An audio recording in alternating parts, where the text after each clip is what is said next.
Welcome to the Funeral Program Site podcast, your guide to celebrating life with care and sustainability. I'm Mark, and if you've listened before, you know I'm the guy who gets obsessed with how we tell our stories, especially the final chapters. I'm always looking for those unique, tangible details that turn a standard event into something that actually feels like the person we lost. And I'm Sarah. My work really focuses on the why behind what we do. I look at the psychology of grief, the history of our rituals, and how we can make those difficult moments, a little more meaningful. It's wonderful to be here with you, Mark, to talk about a topic that I think is really going to resonate with a lot of people today. It's great to have you, Sarah. Usually when we talk about funerals, we're kind of looking in the rearview mirror. We talk about history, tradition, doing things the way they've always been done. But today, I want to flip that. We are looking at a massive cultural shift that is happening right now, in real time. It's a pivot from looking strictly backward to looking forward. We're talking about the green shift in memorial services. That's so right, Mark. And it really is a fundamental change in our mindset. For the last century or so, the entire funeral industry, and really our cultural conversation around death, was about preservation. Right. It was about hermetically sealing things away. Heavy caskets, concrete vaults, stone monuments. The goal was to keep things static, to freeze time. Which, when you think about it, is kind of the opposite of how life actually works. Exactly. Life is about change and cycles. Yeah. And that's where the friction comes in for a lot of modern families. We are seeing a move toward what I call living tributes.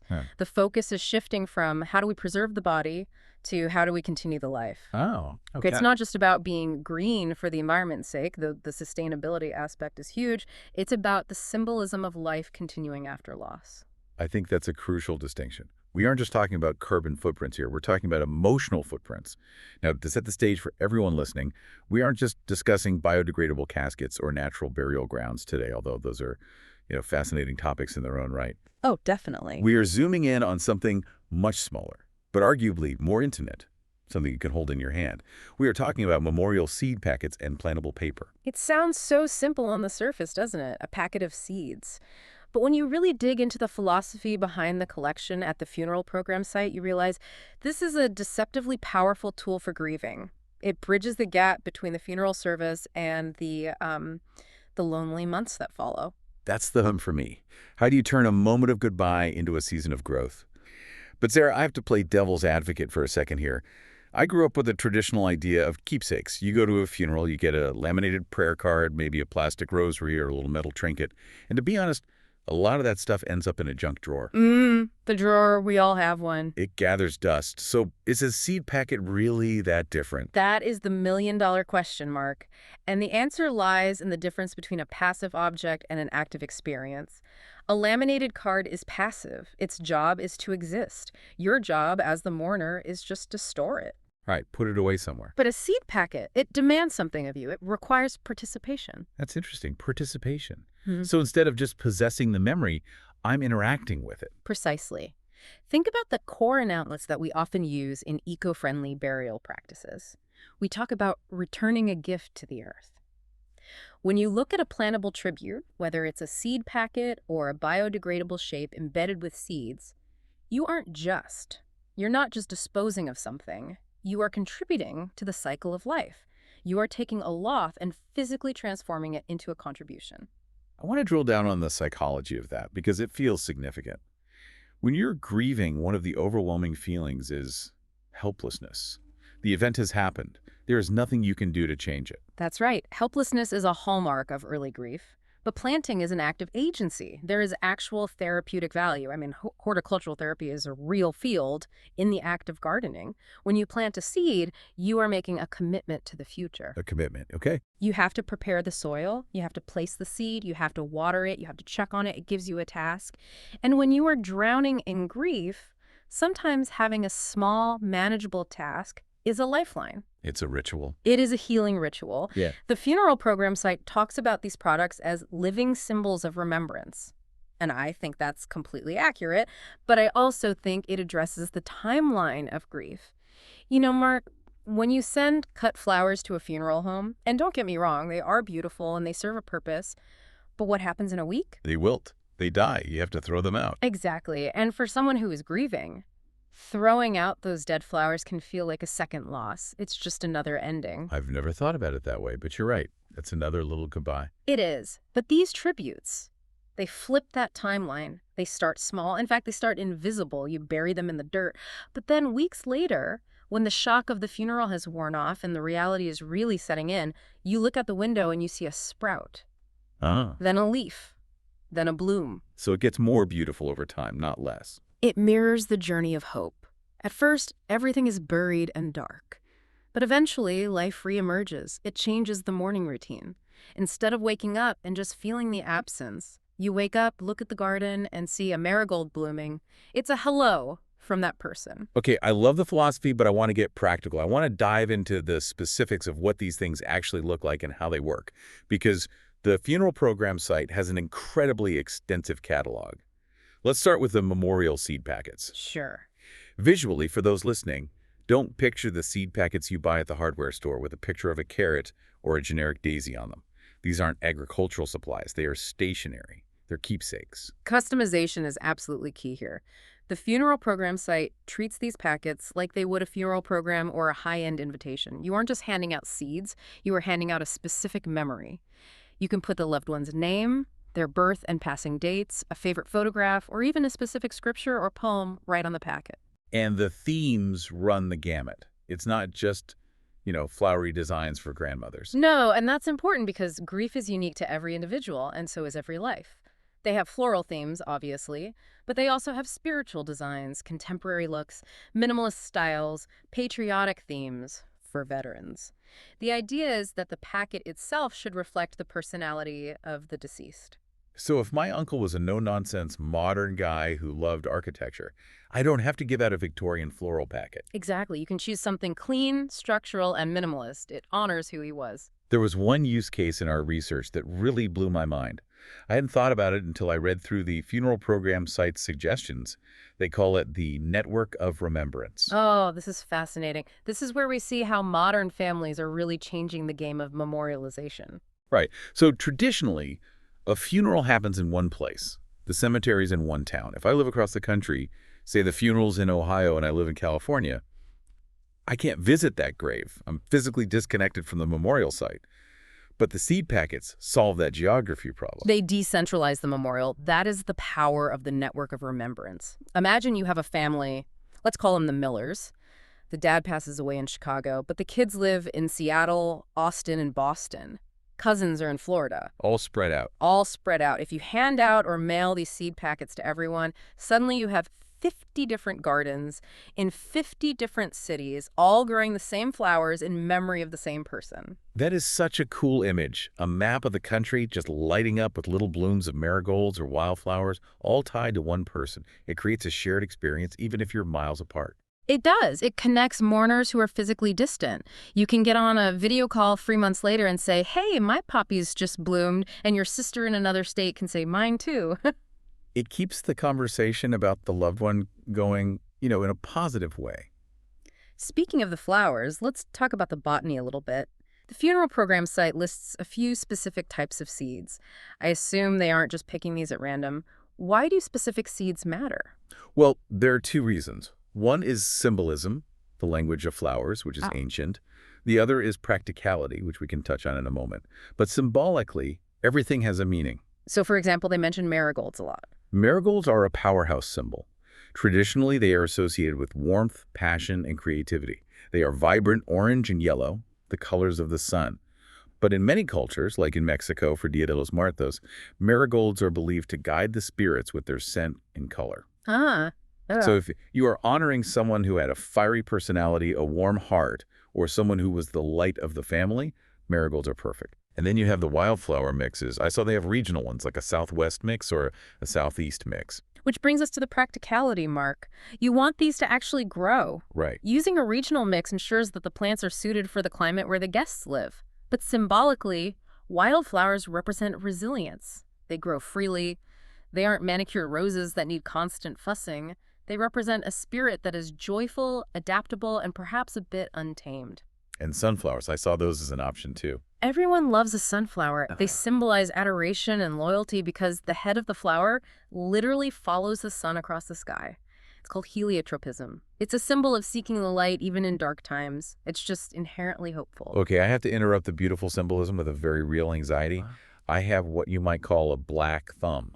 I kill plants, I look at a succulent, and it withers. I've heard that before. So if I take a memorial seed packet from my grandmother, and I plant it, and it dies, haven't I just made my grief worse? Isn't there a risk of failure here? That is such a valid fear, Mark, and I'm glad you brought it up because it's something people genuinely worry about. If the plant dies, does it mean I failed her?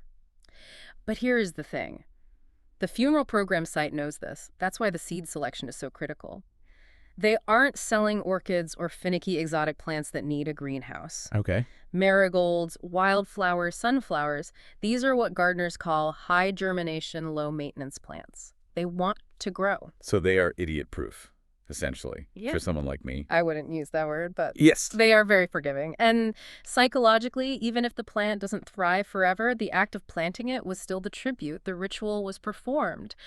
But generally speaking, these seeds are tested for reliability because nobody wants a memorial that fails to launch. That's reassuring. Now let's pivot to the other category, because this is where the tech gets really cool. The seed packets are seeds inside a container. But the funeral program site also specializes in plantable memorials made of seed paper. Sarah, break down the mechanics for us. How does this work? This is really innovative tech meeting ancient tradition. Instead of a packet holding seeds, the paper is the seed carrier. It's a special biodegradable pulp. During the paper-making process, they embed actual wildflower seeds into the slurry before it dries. So the paper itself is alive, in a way. In a dormant state, yes. The texture is really unique, too. If you've never held it, it doesn't feel like standard printer paper. It has a tooth to it. It feels earthy and tactile. It has to be durable enough to be printed on and held in your hand, but soft enough that once you bury it under a thin layer of soil and water it, the paper composts away. It breaks down, just like that. Completely. The paper becomes the nutrient base for the seeds, it disappears, and the flowers take its place. That is just wild. And they come in shapes. I was looking through the collection. Doves, butterflies, hearts, crosses. This isn't just a square sheet of paper. And again, the shape adds another layer of storytelling. The dove is a universal symbol of peace and the spirit taking flight, very common in Christian services, but also secular ones. The heart is obviously enduring love, but the butterfly is perhaps the most potent symbol for this kind of thing. Why is that? What's so special about the butterfly? Because of the metamorphosis. The caterpillar enters the cocoon, which seems like a tomb, and emerges as something entirely different and beautiful. For a funeral, that symbolism of the soul's journey, of transformation rather than termination, is incredibly comforting for so many people. The one item that stood out to me as just purely clever design was the plantable bookmark. Yes, the dual function item. I think this is brilliant. Right, because often you get a bookmark at a funeral. I have a few tucked in books at home. You stick it in a Bible or a novel and it stays there. But these plantable bookmarks offer a choice. It gives the recipient control, Mark. And control is something grieving people feel they have lost completely. With the bookmark, you can keep it as a memento. You can use it to mark your place in your favorite book for 6 months, a year, 5 years. Or, whenever you feel ready, you can decide, okay, it's time. You take it out, you plant it, and you let it go. It accommodates everyone's timeline. Some people might want to plant it the next day. Some might need to hold on to it for a decade. And that's okay. Exactly. It's versatile. And looking at the funeral program site's inventory, they offer these in packs of 12 or more, so it's designed for groups. It's scalable. Let's talk about that scalability and integration. Yeah. Because it's one thing to say, these are cool products. But if I am a family member planning a service right now, amidst all that stress, how do I actually use them? I feel like there's an awkwardness factor to consider. Do I just stand at the door and hand people a packet of seeds while they're crying? That's a very real concern. You don't want it to feel like a transaction. Thanks for coming. Here's your swag bag. That feels wrong. Yeah, totally wrong. So the funeral program site offers some actionable advice on how to do this with dignity. You don't have to hand them out like tickets. So where do they go? How do you present them? Integration is key. You can place them in a nice basket on the memory table or near the guest book so people can take one if they choose.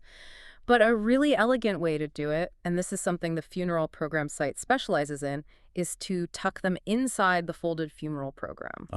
Right. Because they do the programs too. Of course. They are industry leaders in the programs, hence the name. Because the seed packets are flat, they fit perfectly inside a bulletin. It becomes a little surprise element inside the order of service. It feels like a discovered treasure rather than a handout. I also saw a suggestion to include them in thank you cards. I thought that was a really thoughtful touch. I love that idea. Usually, thank you cards go out a few weeks after the service. By then, the lasagna deliveries have stopped, the phone calls are dwindling, and the immediate support system is fading. That's when the loneliness hits. Yeah, that's the hard part. Sending a seed packet, then, it extends the care. It reminds the guests that the family is still healing, and it invites them to continue remembering the person just as the flowers are about to start growing. Now, Sarah, you mentioned the programs. One thing that struck me about the funeral program site is that they aren't just a seed store. They've been around for over 30 years. They do the stationery, the urns, the whole 9 yards. Why does that matter in this context? It matters because of cohesion. They call it the unified tribute. Explain that to me. Why does matching matter at a funeral? Isn't that a bit, I don't know, superficial? It might seem superficial on the surface, but psychologically it's about order. A funeral is an emotionally chaotic time. Your world has turned upside down. When the visual elements, the funeral bulletin, the prayer cards, the guest book, and yes, the seed packet all match. When they have the same design theme, the same fonts, the same quality, it creates a subconscious sense of calm. It signals that things are under control, that care was taken. Exactly. It signals that this life is being honored with care, intention, and dignity. If you have a hodgepodge of different things, it feels scattered. But if you choose a sunset theme for the program, and you can get a matching sunset theme seed packet from the funeral program site, that visual harmony brings a sense of peace to the room. Let's talk about quality for a second. Because, and I'm going to be blunt here, if I give out a seed packet as a memorial to my dad and it looks cheap, or the photo is grainy, that feels like a disservice. Absolutely. A memorial that looks cheap feels disrespectful. That is why trusting a reputable source is vital. The founder of the funeral program site, Christy Anderson, has written books on this. She's an expert in this industry. They aren't printing these on a home inkjet printer. They use professional equipment. High-quality inks, professional cardstock. They test the seeds. If you put a photo of your loved one on that packet, it needs to look like them. It needs to be sharp and vibrant. This is a keepsake that someone might put on their refrigerator or in a frame. The quality of the paper and the vibrancy of the ink communicate respect. If you cut corners there, it diminishes the impact of the tribute. I want to circle back to the experience of the guests. We talked about the network of remembrance, but there's also the idea of a shared activity, a planting ceremony. This is where it gets really interactive. We are seeing families move away from the somber, stiff reception and towards something more active. Imagine, instead of everyone just going home and feeling sad, the family says, on Saturday, we are all going to plant these seeds in the backyard. Or maybe, on her birthday next month, let's all plant them wherever we are. It turns an individual act into a collective one. It does. It creates a ritual. And we are starved for rituals in our modern society. We've lost a lot of those community-binding traditions. A planting ceremony gives people permission to talk about the person again, to share a moment focused on new life. It's okay to laugh while you're gardening. It's okay to cry. It creates a safe container for those emotions. And I noticed in the FAQs on the site, they mentioned this isn't just for humans. No, and I am so glad you brought that up. Plantable memorials are incredibly popular for pet memorials. It makes sense. When we lose a dog or a cat, the grief can be just as intense, but society doesn't always validate it. You don't usually have a funeral service for a golden retriever. That's true. It's often called disenfranchised grief, but we need to mark those losses. Often, we bury pets in the backyard or have a special spot in the garden. Because the materials from the funeral program site are non-toxic and safe for wildlife, you don't have to worry about burying them in a yard where other pets play. That's a key detail, non-toxic. Very key. You want to make sure you aren't putting anything harmful into the ground. These plantable papers are safe. It's a beautiful way to mark the grave of a beloved pet, ensuring that wildflowers grow over the spot where they rest. It honors that unconditional love. That is really sweet. I know a lot of people who would really appreciate that validation of their loss. Okay, Sarah, we've covered the why and the what. Let's talk about the how. Because if I am in the middle of planning a funeral, my brain is fried. I am stressed. I don't have time to figure out complex design software or navigate a confusing website. You are absolutely right. Grief causes what we call cognitive load. Your brain just doesn't process information as efficiently. You can't handle complexity. The process needs to be seamless. The funeral program site has really streamlined this to take the stress off. Walk us through it. What's the user experience like? It's essentially 3 steps. First, you select a design. And because they have thousands of templates, you will find one that fits, whether you want religious, secular, nature, military, whatever. Second, you personalize it. You upload the photo from your phone or computer, you type in the text. It's designed to be intuitive, not technical. Okay, that sounds manageable. And then, and this is crucial, you review the proof. You get to see it before it's printed. Once you approve it, their staff handles the printing and assembly. that assembly part is the game changer for me.